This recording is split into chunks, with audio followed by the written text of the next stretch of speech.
ప్రభునామానికి మహిమ కలుగును గాక. మన చదవబడిన లేఖనం నుండి చదువుకున్న వాక్యము, వివేకము కలిగి దేవుని వెతికి వారు కలరము అని దేవుడు ఆకాశము నుండి నరులను పరిశీలించాను అని చెప్తున్నాడు. హల్లెలూయా. చూడండి, ఇక్కడ దావీదు చెప్తున్న ఈ మాట, దేవుడు అంటున్నాడట, నరులు వివేకము కలిగి దేవుని వెతుకుతారు అన్నట. ఆకాశం నుండి దేవుడు ఏం చేస్తున్నాడు? చూస్తున్నాడు. ఈరోజు మనుషులకు ఏం కావాలంట అంటే వివేకముతో దేవుణ్ణి వెతకాలంట. హల్లెలూయా, హల్లెలూయా. ఈరోజు మనము దేవుని ఎలా వెతుకుతున్నాం? ఇక్కడ అంటున్నాడు, వివేకము కలిగి దేవుని వెతుకువారు కలరోమా అని దేవుడు ఆకాశం నుండి నరులను ఏం చేస్తున్నాడట? పరిశీలన చేస్తూ ఉన్నాడట.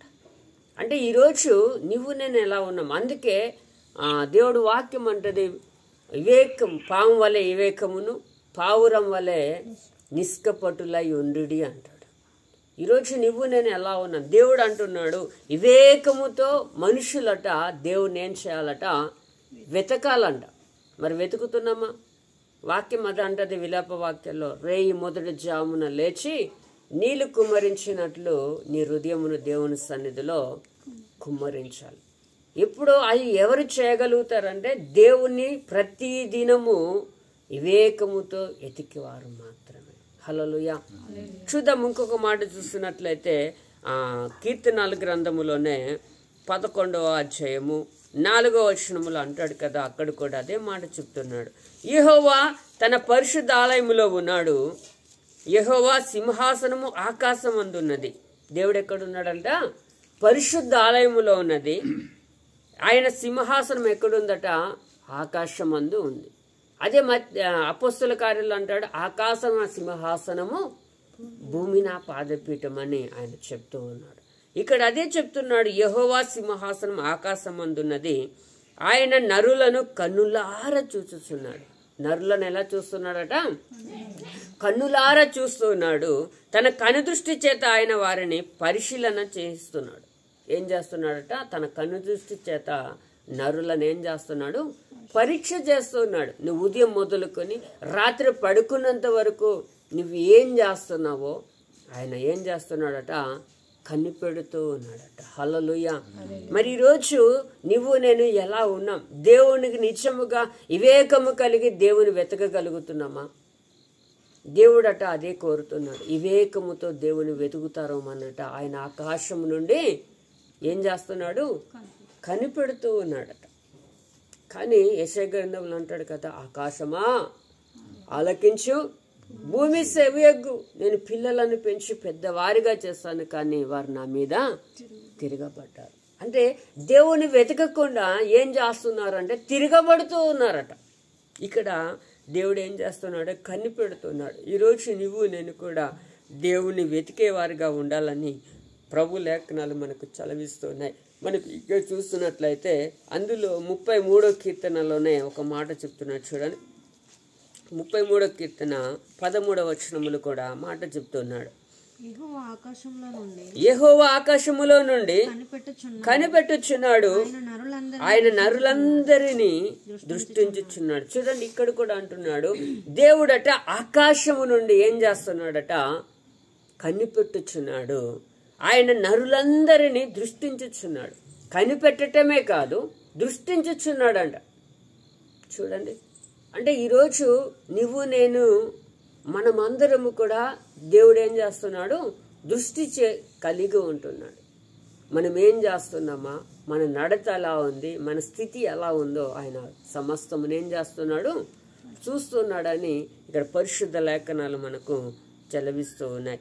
ఈ కిందను కూడా అంటున్నాడు, చూడండి, తానున్న నివాస స్థలములో నుండి భూలోక నివాసులందరి వైపు ఆయన ఏం చేస్తున్నాడు?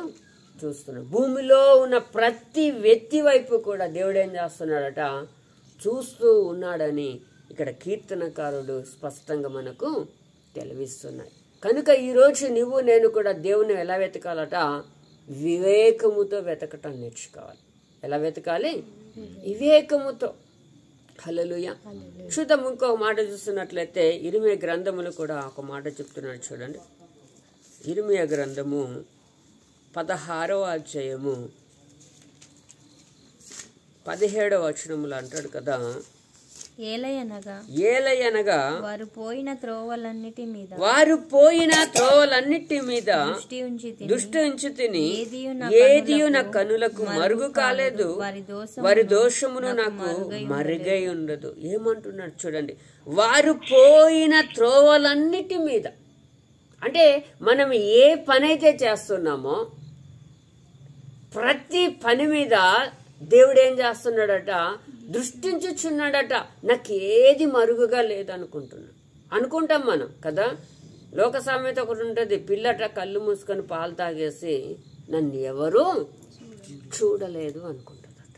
కానీ ఇక్కడ అంటున్నాడు, వారు పోయిన త్రోవలన్నిటి మీద. ఎవరైతే మనం ఏ త్రోవ మీద వెళ్తున్నామో, మనం ఏం చేస్తున్నామో దేవుడు ఏం చేస్తున్నాడట, దృష్టించుచున్నాడట. అది మనం ఏం చేసుకోవాలి, జ్ఞాపకం చేసుకో. నేను చేసే ప్రతిదీ ఎవరు చూస్తున్నారు? మనుషులు చూడకపోవచ్చేమో, కానీ మనం సృష్టించిన దేవుడు మనల్ని చూస్తూ ఉన్నాడు. అందుకే అంటున్నాడు, నాకు మరుగైనది ఏది లేదు. అందుకే అంటున్నాడు చూడండి, హల్లెలూయా. మరుగు కాల వారి దోషమును నాకు మరుగే ఉండలేదు అంటున్నాడు. అంటే వారు చేసే తప్పులు నాకు మరుగు లేదు అంటున్నాడు. ఈరోజు నువ్వు నేను చేస్తున్న ప్రతీది కూడా దేవుడు ఏం చేస్తున్నాడు, దృష్టించుచున్నాడని మనం ఏం చేసుకోవాలి, జ్ఞాపకం చేసుకోవాలి. ఒకవేళ దేవుడు దృష్టి ఉంచాడని మనం జ్ఞాపకం చేసుకుంటే మనము పాపం చేయటానికి ఏం కలిగి ఉంటాం, భయం అనేది కలిగి ఉంటాం. ఈరోజు ఆ భయం లేదు మనుషులకి. ఆ భయం ఉంటే దేవుణ్ణి ఎలా వెతుకుతారట, వివేకముతో వెతుకుతారు. ఎలా వెతుకుతారు? వివేకముతో దేవుణ్ణి వెతికేవారిగా మనం ఉండగలుగుతాం. అదే ఇర్మియా గ్రంథము 23వ అధ్యాయంలో కూడా ఒక మాట చెప్తున్నాడు, 24వ వచనంలో కూడా చూడండి. యెహోవా చెలవిచ్చిన మాట ఏదనగా, నాకు కనబడకుండా రహస్య స్థలములలో దాగగలవాడు ఎవడైనా కలడా. చూడండి ఎంత స్పష్టంగా చెప్తున్నాడో. నాకు కనబడకుండా రహస్య స్థలముల్లో ఎవడైనా దాగుంటాడా? ఎవరు దాక్కోలేరు. అందుకే దావీదు ఒక మాట అంటాడు, ఆకాశంకి ఎక్కినా నువ్వు అక్కడున్నావు, భూమి కింద నీళ్ళలోకి వెళ్ళిపోయినా నువ్వు అక్కడున్నావు, నీ యొద్ద నుండి నేను ఎక్కడికి పారిపోగలను అంటాడు. ఇక్కడ ఇరిమి భక్తుడు అదే అని చెప్తున్నాడు చూడు. నాకు కనబడకుండా రహస్య సమయంలో దాగగలవాడు ఎవడైనా కలడా, నేను భూమాకాశములు ఎందంట ఉన్నవాడను కానా, ఇదే యెహోవాకు. చూడండి దేవుడు చెప్తున్న మాట, నాకు ఎవరైనా దాగగలరా రహస్యంగా మనము మన ఇంటి వారిని కప్పుపుచ్చొచ్చాము మనం చేసే పనులు. కానీ దేవుడు మనల్ని ఏం చేస్తున్నాడు, పరిశీలిస్తున్నాడు అన్న సంగతి మనం ఏం చేసుకోవాలి, జ్ఞాపకము చేసుకోవాలి. ఎప్పుడైతే దేవుడు నా మీద దృష్టి ఉంచాడని నువ్వు నేను అనుకుంటామో అప్పుడే మనము పాపము చేయకుండా దేవుని యందు భయము కలిగి ఉండగలుగుతాం. యోసేపు అంటున్నాడు, నా దేవునికి విరోధంగా నేను తప్పు చేయనమ్మా, నాకు నింద వచ్చినా పర్వాలేదని ఏం చేశాడు, తన వస్త్రాన్ని ఆ పోతీఫరు భార్య దగ్గర విడిచిపెట్టేసి పారిపోయాడు. ఎవరు యందు భయంతో? దేవుడి యందు భయముతో. ఈరోజు ఆ దేవుని యందు భయము నీకు నాకు ఉంటే దేవుని ఎలా వెతుకుతాం, వివేకము కలిగి వెతుకుతాం. హల్లెలూయా. మరి ఈరోజు నువ్వు నేను అలా వెతికేవారిగా ఉండగలుగుతున్నామా? చూసినట్లయితే ఇంకా కీర్తనాల గ్రంథంలో ఒక మాట చెప్తున్నాడు చూడండి, 10వ అధ్యాయము 4వ వచనంలో అంటాడు కదా, దుష్టులు పొగరెక్కి యెహోవా విచారణ చేయడనుకొందురు, దేవుడు లేడని వారెల్లప్పుడూ యోచించుదురు. చూడండి ఇక్కడ స్పష్టంగా దావీదు అంటున్నాడు, దుష్టులు పొగరెక్కి యెహోవా విచారణ చేయడనుకొందురు అంట. ఇంకేమంటున్నాడు, దేవుడు లేడని వారు ఎల్లప్పుడూ యోచించుతారు. అంటే దుష్టుడు, మనం ఫస్ట్ వాక్యం దేవుడు లేడని బుద్ధిహీనులు తమ హృదయములు అనుకుంటారట. అలాంటి వాళ్ళు ఏం చేస్తారంటే, దేవుడు చూడట్లేదే, నేనేం చేసినా నేనేం మాట్లాడినా నా జీవితం ఎలా ఉన్నా దేవుడు చూడట్లేదు అని అనుకుంటారట. కానీ దేవుడు ఏమంటున్నాడు, విచారణ చేస్తాడట. ఈరోజు నీ స్థితి నా స్థితి దేవుడు ఏం చేస్తాడు, విచారణ చేస్తాడు. విచారణ చేసినప్పుడు దేవుని దృష్టికి మనం ఎలా కనబడాలి, నీతిగా కనబడాలి. భయభక్తులు కలిగి కనబడాలి. హల్లెలూయా. కానీ దుష్టులు ఏమవుతారట? పొగరెక్కిపోతారట. దేవుడు ఎక్కడున్నాడు, దేవుడేడి అంటారు. ఎవరు అంటే చూడండి, మోషే కాలంలో ఇశ్రాయేలు ప్రజలు అలా, దేవుడేడి, మమ్మల్ని రక్షించిన దేవుడేడి, మమ్మల్ని తీసుకొని వచ్చిన మోషే ఎక్కడ అని చెప్పినప్పుడు చూడండి, వాళ్ళు పొగరెక్కి ఏం చేశారు?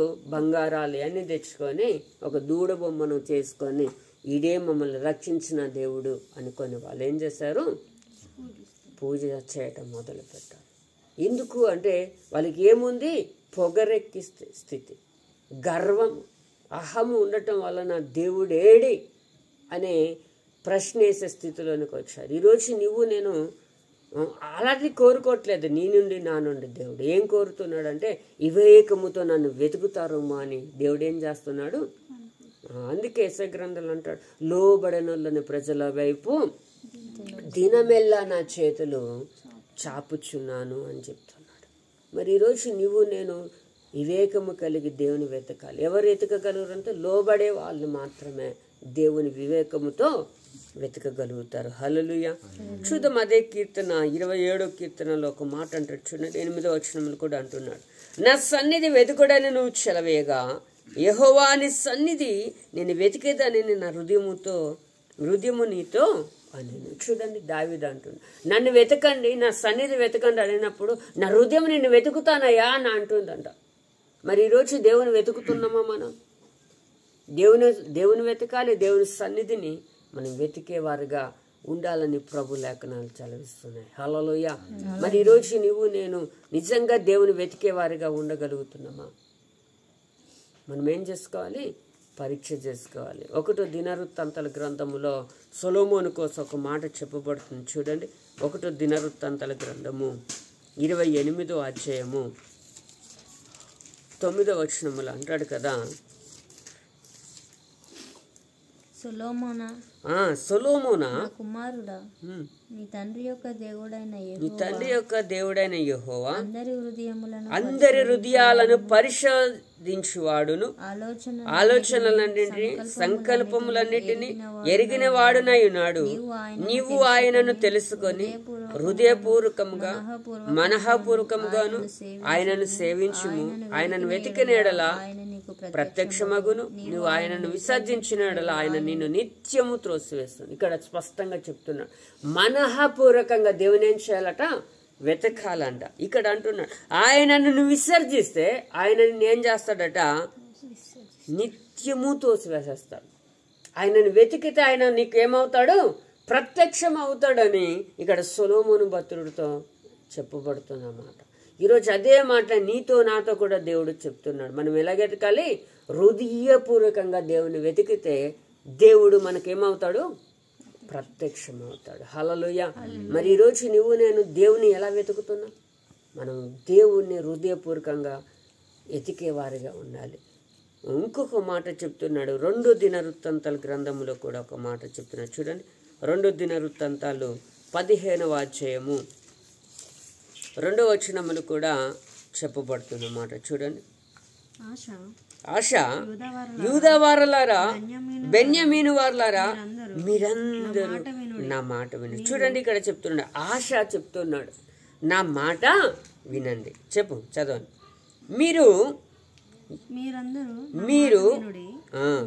మీరు యెహోవా పక్షపు వారైన ఎడల ఆయన మీ పక్షము నుండును, మీరు ఆయన యొద్ద విచారణ చేసిన ఎడల మీకు ప్రత్యక్షమగును,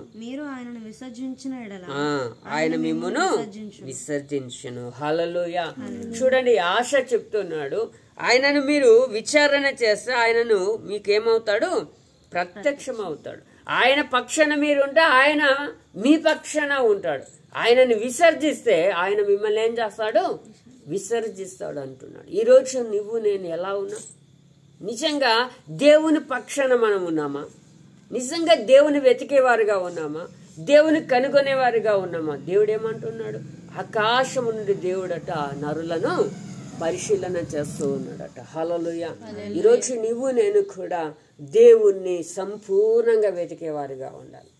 దావీదు అంటాడు, ఆయన నా సన్నిధి వెతకన్నప్పుడు నేను ఎదుగుతున్నా, నా హృదయము వెతుకుతుందని చెప్తున్నాడు. మరి ఈరోజు నువ్వు నేను దేవుని వెతకగలుగుతున్నామా?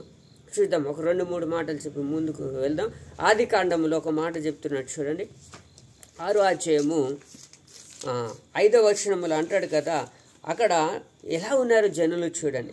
నరుల చెడుతనము భూమి మీద గొప్పదని, వారి హృదయం యొక్క తలంపులలోని ఊహ అంతయు ఎల్లప్పుడు కేవలం చెడ్డదని యెహోవా చూసి తాను భూమి మీద నరులను చేసినందుకు యెహోవా సంతాపము నుండి తన హృదయములో నొచ్చుకొనని. చూడండి, ఈ భూమి మీదట జనులను చూసి దేవుడు ఏం చేస్తున్నాడు? సంతాపం నొందుతున్నాడు, బాధ పొందుతున్నాడు. ఎందుకు? నరుని యొక్క ఆలోచనలు ఎలా ఉన్నాయట? భయంకరమైన స్థితిలో ఉన్నాయట. ఈరోజు నువ్వు నేను మన స్థితి దేవుడికి ఎలా ఉండాలి? బాధ పెట్టే స్థితిలో నువ్వు నేను ఉండకూడదు. హల్లెలూయా. ఇక్కడ అదే ఉన్నారు. నరుల యొక్క చెడుతనం ఎలా ఉంది? భూమి మీద గొప్పదిగా ఉంది. దాన్ని బట్టి దేవుడట ఈ భూమి మీద మనుషులు ఎందుకు పుట్టించండ్రా బాబు అన్నట ఏం చేస్తున్నాడు? బాధపడుతున్నాడట. అదే ఆది కాండము 5వ అధ్యాయము అదే 6వ అధ్యాయం 12వ వచనములు కూడా ఒక మాట చెప్తున్నాడు చూడండి.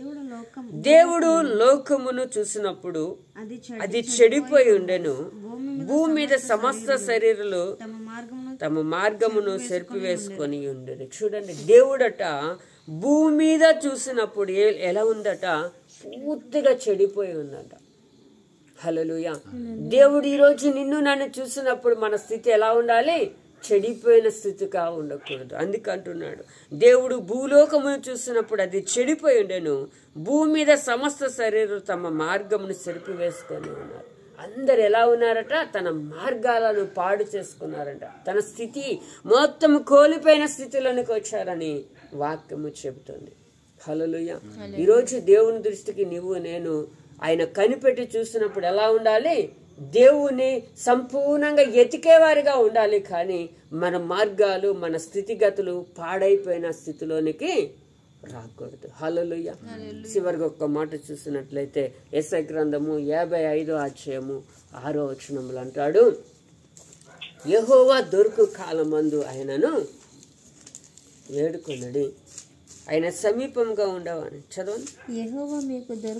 యెహోవా మీకు దొరుకు కాలమందు ఆయనను వెతుకుడి, ఆయన సమీపంగా ఉండగా ఆయనను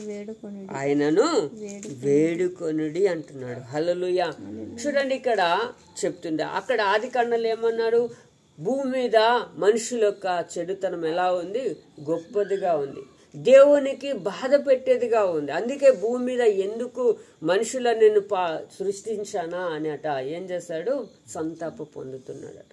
దేవుడు భూలోకం అంతటిని చూసినప్పుడు మనిషి ఎలా ఉన్నాడట? తప్పు మార్గములో వెళ్ళిపోతున్నాడట. కానీ ఇక్కడ అంటాడు, యెహోవా మీకు దొరుకు కాలమందు ఆయననేం చేయాలట? వెతకండి. అందుకే వాక్యం అంటే అడుగుడి ఇవ్వబడును, వెతకుడి దొరుకును అంటున్నాడు. ఎవరిని వెతకాలి? మనము దేవుణ్ణి వెతకాలి. అందుకే దావీదు అంటున్నాడు, నా సన్నిధి వెతకమన్నప్పుడు నా హృదయమును నిన్ను వెతుకుతుందయ్యా అంటున్నాడు. ఇక్కడ అదే అంటున్నాడు, ఆయన సమీపంలో ఉండగానే ఆయనను వేడుకోవాలట. ఈరోజు నువ్వు నేను ఎలా ఉన్నా? దేవుని దృష్టికి నిజంగా మనము నీతిగా ఉండగలుగుతున్నామా? అందుకే వాక్యం అంటది, ఎవరు వివేకము కలిగి దేవుని వెతుకుతారంటే దేవుని యందు భయభక్తులు కలిగిన వాళ్ళు. అందుకే యోబు గ్రంథం 28:28 అంటాడు, యెహోవా యందు భయభక్తులు కలిగి ఉండాలి. ఈరోజు నువ్వు నేను అలా ఉండే దేవుని వెతికేవారిగా ఉందాం. ఆయన కనిపెట్టి చూసినప్పుడు నువ్వు నేను ఆయన దృష్టికి ఎలా కనబడాలి? నీతిమంతులుగా కనబడదాం. ఈ కొద్ది మాటలు దేవుడు దీవించునుగాక. ఆమేన్. హల్లెలూయా. ప్రార్థన చేసుకుందాం.